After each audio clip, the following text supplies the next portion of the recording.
The Story of Dr. Dolittle by Hugh Lofting, narrated by Michael Ward.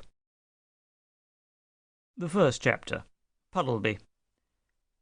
Once upon a time, many years ago, when our grandfathers were little children, there was a doctor, and his name was Dolittle, John Dolittle, M.D. M.D. means that he was a proper doctor and knew a whole lot. He lived in a little town called Puddleby on the Marsh. All the folks, young and old, knew him well by sight, and whenever he walked down the street in his high hat, everyone would say, "There goes the doctor, he's a clever man." And the dogs and the children would all run up and follow behind him, and even the crows that lived in the church tower would caw and nod their heads.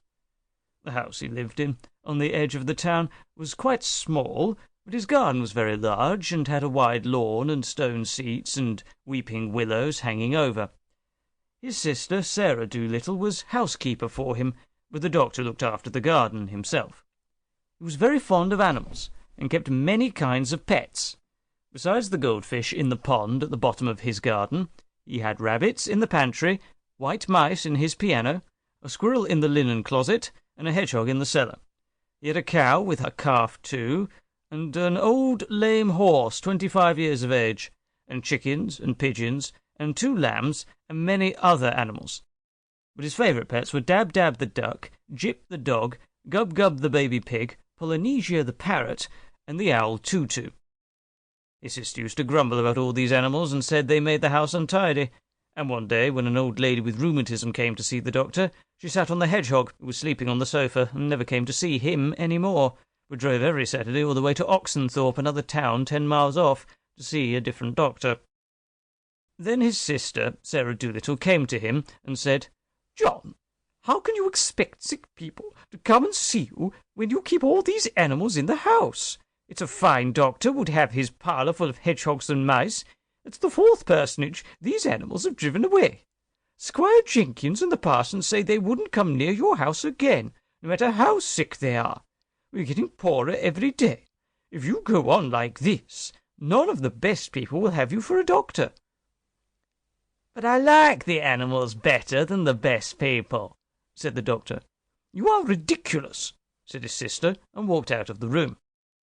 So as time went on, the doctor got more and more animals, and the people who came to see him got less and less, till at last he had no one left, except the cat's meat man, who didn't mind any kind of animals.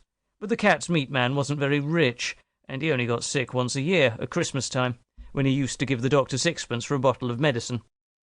6pence a year wasn't enough to live on, even in those days long ago, and if the doctor hadn't had some money saved up in his money box, no one knows what would have happened.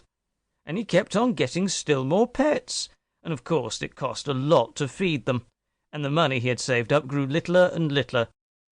Then he sold his piano, and let the mice live in a bureau drawer, but the money he got for that too began to go, so he sold the brown suit he wore on Sundays, and went on becoming poorer and poorer. And now when he walked down the street in his high hat, people would say to one another, "There goes John Dolittle, M.D. There was a time when he was the best-known doctor in the West Country. Look at him now. He hasn't any money, and his stockings are full of holes." But the dogs and the cats and the children still ran up and followed him through the town, the same as they had done when he was rich. The second chapter, Animal Language. It happened one day that the doctor was sitting in his kitchen talking with the cat's meat man, who had come to see him with a stomachache. "Why don't you give up being a people's doctor and be an animal doctor?" asked the cat's meat man.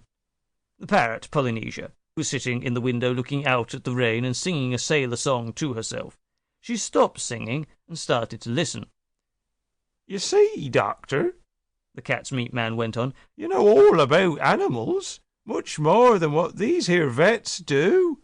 That book you wrote about cats, why, it's wonderful. I can't read or write myself, or maybe I'd write some books, but my wife, Theodosia, she's a scholar, she is, and she read your book to me. Well, it's wonderful. It's all can be said, wonderful. You might have been a cat yourself. You know the way they think. And listen, you can make a lot of money doctoring animals. Do you know?" Sample complete. Ready to continue?